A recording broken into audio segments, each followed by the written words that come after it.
Hey guys, welcome back to another episode recap.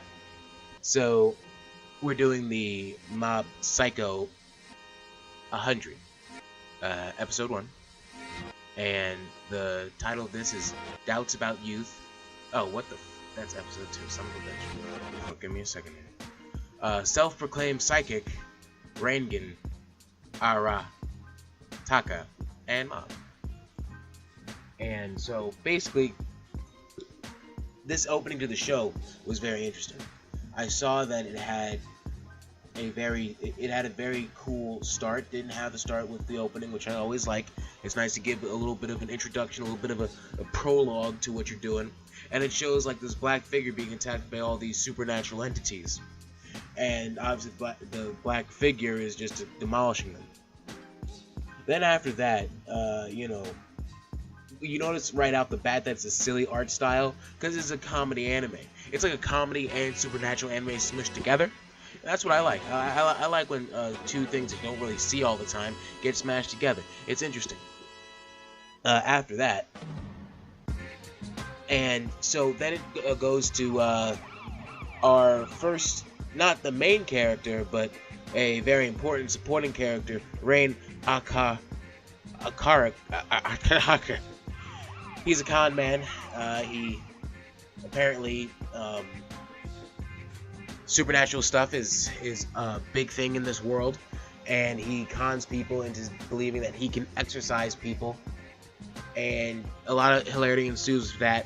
But when it was time to finally exorcise the spirit for the couple, he can't do it, and it actually showed the special move type thing. And he was just throwing salts around, so it was pretty cool. It was pretty funny. And so he calls his student, quote unquote, to come and destroy the spirit. And he tells him, don't call me, like on such short notice and stuff like that. And so because he believes that he can do this himself. But he destroys the spirit, and then that's basically the ending. The couple says thank you to Mob and stuff like that. And basically, Reigen has basically made Mob believe that he's this great exorcist when Mob really has all the power. He pays Mob very little for what he does. I guess, maybe that's because he's con man, or because maybe they don't get paid a lot, like being exorcists, who knows. It shows like how throughout the episode how Reigen always just tries to exceed this exuberance of, oh, I'm this great exorcist, with Mob being better than him, and with more hilarity going into that. With his family, it was pretty funny. He has the mom who wants him to try harder because he was going to eat with a spoon, and the spoon bent, and his mom wanted him to try harder and not to bend spoons and stop that habit. His father just thought he was going through puberty, and his brother was sort of looking out for him. He said, it's all right, it's all good, And so that happened as well. When he was going to school, this is a good moment to really describe how this show does things, because he saw a girl he likes, and she was all in sunshine and sparkles, but all the girls around her looked like vegetables. That's the thing that cracked me up. I laughed at that, and I laughed at a lot of points in the show. Meaning it's good that it can make me laugh. It serves its purpose as a comedy show, and I hope we see some things here, And eventually, after that, Reigen calls him again to go through a tunnel.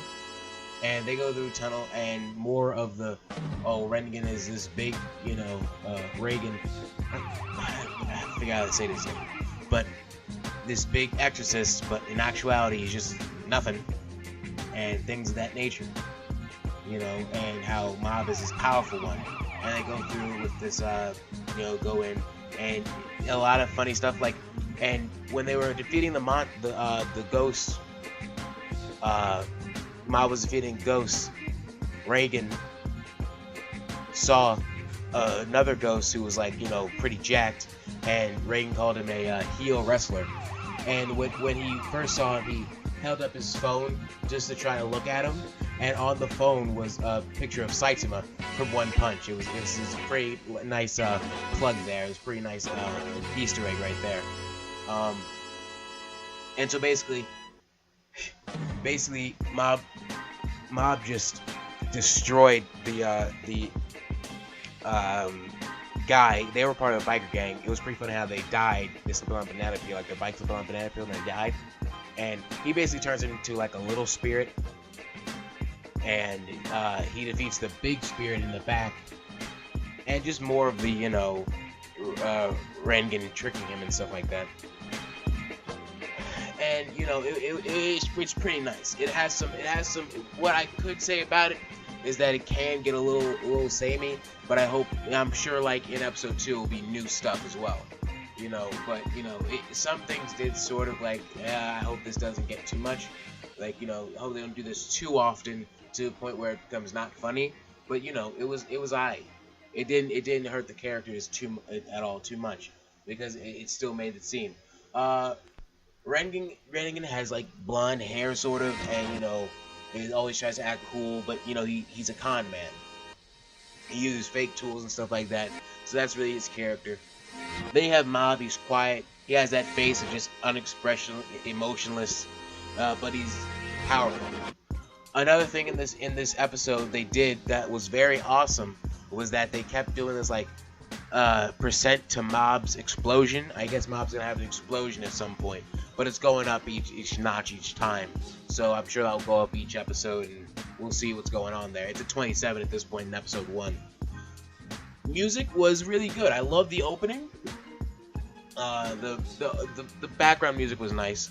The opening really, I mean, the opening's not skippable at all. I would listen to the opening each time. The ending song is so. I mean, I'd skip it, but it's for you.